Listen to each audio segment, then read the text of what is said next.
हम लोग concave polygon पढ़ेंगे। इससे पहले हम लोग कॉन्वेक्स पॉलीगॉन पढ़ चुके हैं। ठीक है, तो अभी आपका ये कॉनकेव पॉलीगॉन क्या होता है? तो कॉनकेव पॉलीगॉन में कोई भी एक एंगल, इंटीरियर वाला कोई भी एक एंगल 180 डिग्री से बड़ा हो तो वो कॉनकेव बन जाता है। कॉन्वेक्स में क्या था कि कोई भी 180 डिग्री से इंटीरियर एंगल बड़ा नहीं होना चाहिए, पर कॉनकेव के केस में कोई एक एंगल भी अगर 180 डिग्री से बड़ा है तो वो कॉनकेव बन जाता है। इफ एनी वन ऑफ और more interior angle is greater than 180 degree then concave polygon. ठीक है, जैसे इस वाले केस में आप देखिए एक तो एंगल कौन कौन से इंटीरियर वाले, 1 2 3 4 5 6 7 8 9 10 11, इसमें 11 एंगल्स हैं। ओके, साइड्स भी देखिए कितनी होती हैं, 1 2 3 4 5 6 7 8 9 10 11, 11 साइड्स भी हैं इसकी। ठीक है, तो इसमें ये वाला आप अगर एंगल देखोगे तो ये 180 डिग्री से बड़ा है। 180 डिग्री ये वो ना, तो इससे ये इतना एरिया एक्स्ट्रा है, तो ये 180 डिग्री से एंगल बड़ा है, इसीलिए ये वाला आपका पॉलीगॉन क्या हुआ, कॉनकेव।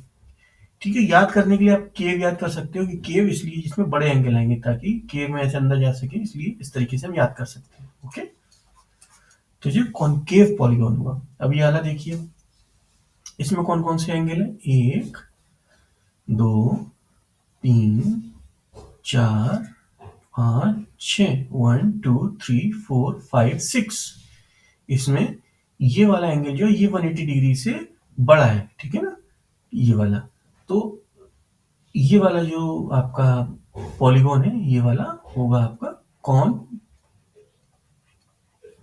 पॉलीगॉन। ठीक है ना, अभी हम आगे बढ़ते हैं। अभी कॉनकेव पॉलीगॉन की प्रॉपर्टी क्या होती है, एटलीस्ट वन एंगल और मोर, एटलीस्ट वन एंगल और more should be greater than 180 degree, मतलब कम से कम एक एंगल, इंटीरियर एंगल 180 डिग्री से बड़ा होना चाहिए। एक्स्ट्रा भी हो सकते हैं, इट्स ओके, बट मिनिमम एक होना चाहिए। ठीक है ना, अच्छा, one of the vertex of the concave should be inverts. Inverts मतलब कैसे, जैसे कि एक एग्जांपल बनाते हैं। ठीक है,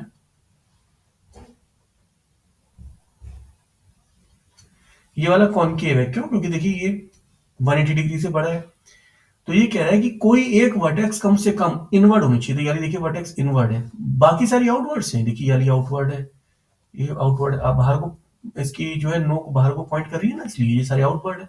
सिर्फ एक ये वाला है जो इनवर्ड है, कॉनकेव के अंदर है, पॉलीगॉन के अंदर है। ठीक है ना, इसीलिए ये एक कॉनकेव पॉलीगॉन हुआ और ये प्रॉपर्टी हुई, one of the vertex of the concave is inward, कम से कम एक वर्टेक्स इनवर्ड पॉइंट होगी। ठीक है, ओके, तो इसमें एक और चीज है, I think sum of the exterior angles is 360 degree. ठीक है, और sum of the interior angle जो सेम फॉर्मूला रहेगा n-2 इंटू 180 डिग्री। नॉर्मली हम लोग ऐसे भी लिखते हैं 180 माइनस n/2। ठीक है ना, ठीक है ना, डिग्री। ओके, तो एक प्रॉब्लम को हम रिजॉल्व करते हैं। ओके, तो जिससे हमें पता चलेगा और इसके बारे में डिटेल में। ठीक है, तो इस वाले प्रॉब्लम में हमें जो आप x देख रहे हैं उसको हमें निकालना है, ये वाला एंगल। ठीक है, बाकी सारे एंगल हमने पता है, हमें ऑलरेडी ये पता है, ये पता है आपका, ये वाला एंगल पता है, ये वाला एंगल पता है, ये वाला एंगल पता है, ये वाला एंगल पता है। अब x निकालना है हमें, तो पहले तो हम साइड्स गिन लेंगे। ठीक है ना, तो इसकी साइड्स कितनी है, इसकी साइड्स है 1 2 3 4 5 6 7, 7 साइड्स है। प्लीज इस पे मत जाइएगा, डिजाइन बनाने में थोड़ा सा कर्व हो गया, बट लेट्स कंसीडर जैसे स्ट्रेट लाइन ओनली।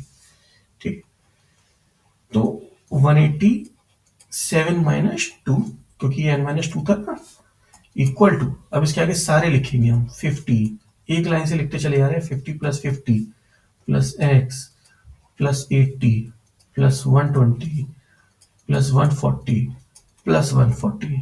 ओके, अभी इधर वाले का हम कितना बनेगा, 180 इंटू 5 इक्वल टू कितना होगा आपका 200, ठीक है, 300, 400, 500, 580, ठीक है ना, 580 प्लस x, तो आपका x कितना होगा 900 माइनस 580, जो कि आपका कितना आता है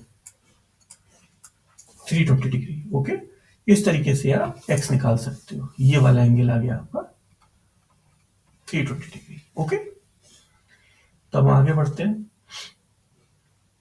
एक और क्वेश्चन है, इसमें देखिए एंगल्स को कैसे लिखा है इन्होंने, x y z, इसमें जो भी बीच वाला नंबर होता है ना वही एंगल होता है, वही वाला वर्टेक्स वाला एंगल होता है। जैसे कि z x y, z x y, तो ये वाला एंगल हुआ आपका 130 degree.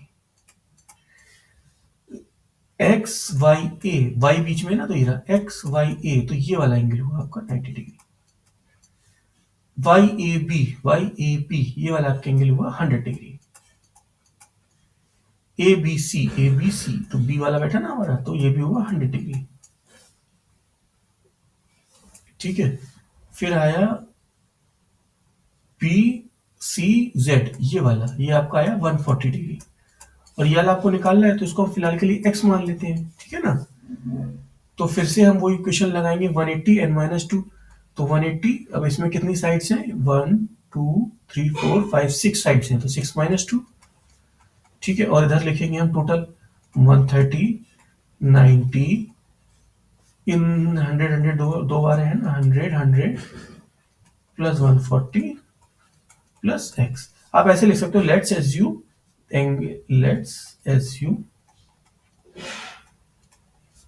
Angle X Z C equal to x degree. तो फिर आप यहाँ पे x मान सकते हो आराम से, है ना। तो अभी आप इसको कैलकुलेट करोगे तो ये वाला आपका कितना आएगा 720, और इधर वाला आपका कितना आएगा 560 प्लस x, 100 200 290 390 330 430, वो सॉरी 530, और ये, ठीक है ना। तो आपका ये जो टोटल बनेगा,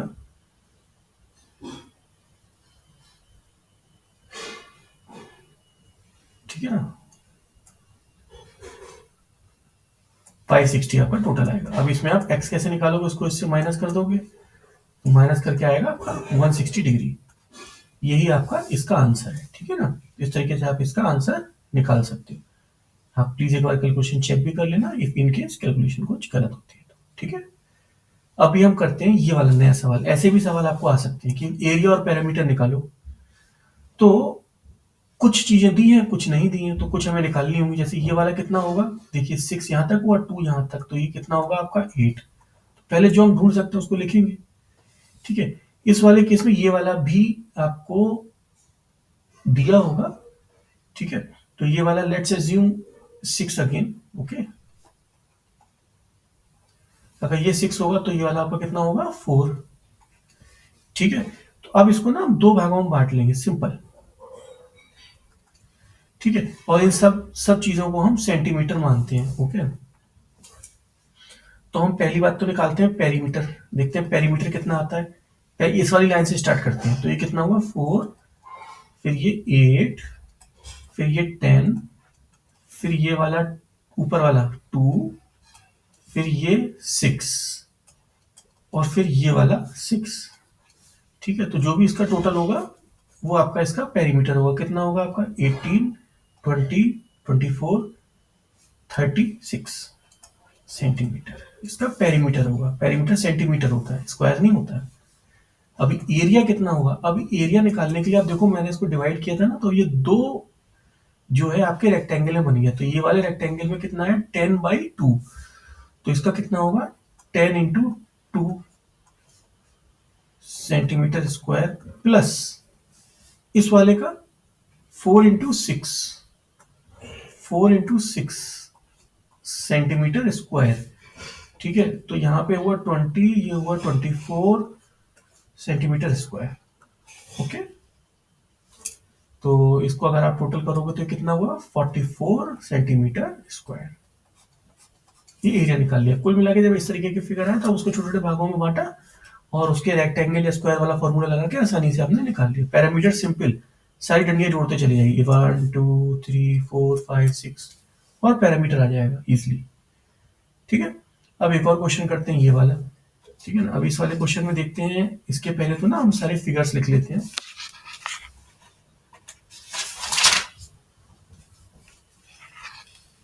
ठीक है, तो इसके सारे फिगर्स हम लिख लेते हैं। तो ये वाला है आपका 2 2 2 2 2 4 4 4 4 और ये वाला टोटल है आपका 8।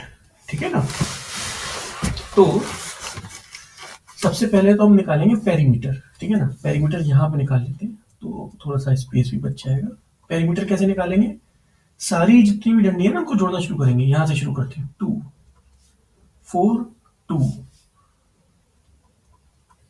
फिर से 4 2 4, फिर 2 4 2, फिर 8, फिर ऊपर वाला भी 8। अब ये लंबी वाली डंडी बच गई, ये कितने की होगी, तो अब देखिए ये होगी 2 + 2 + 2 + 2 + 2, मतलब 1 2 3 4 5 बार 2 है ना, तो 2 5 जा 10, 10 आ गया। अब इसको आप कैलकुलेट कर लीजिए।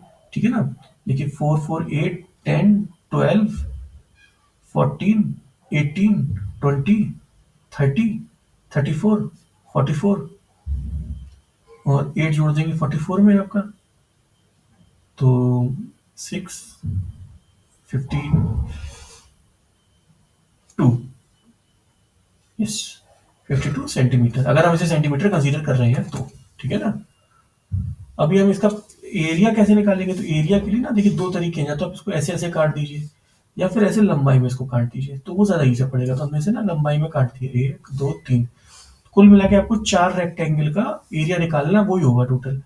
तो ये वाले का आपका कितना निकलेगा, तो 4 में से 8 घटाएंगे तो ये 4 निकलेगा। ठीक है ना, और ये वाली तो हमने लेंथ अभी निकाली है, ये 10 है ना। तो पहला तो जाएगा आपका 10 10 इंटू 4, और ये तीनों ही बराबर है, तो 3 को 4 इंटू 2 कर दीजिए, सही बात है ना। तो पहला तो आपका आ जाएगा 40, और ये कितना आ जाएगा, 4 2 8 8 16 8 3 24, टोटल कितना आ जाएगा 64 सेंटीमीटर स्क्वायर। ओके, तो ये इसका फाइनल आंसर है। तो आपने इसको रिजॉल्व करने का तरीका देखा, इसको इजीली आप स्मॉल स्क्वायर्स और रेक्टेंगल्स में ब्रेक कीजिए, एरिया पेरीमीटर निकालिए और उसको रिजॉल्व कर दीजिए, very easy. Okay, thank you. अगर आपको मेरा वीडियो पसंद आया तो please like and subscribe my channel. Thank you.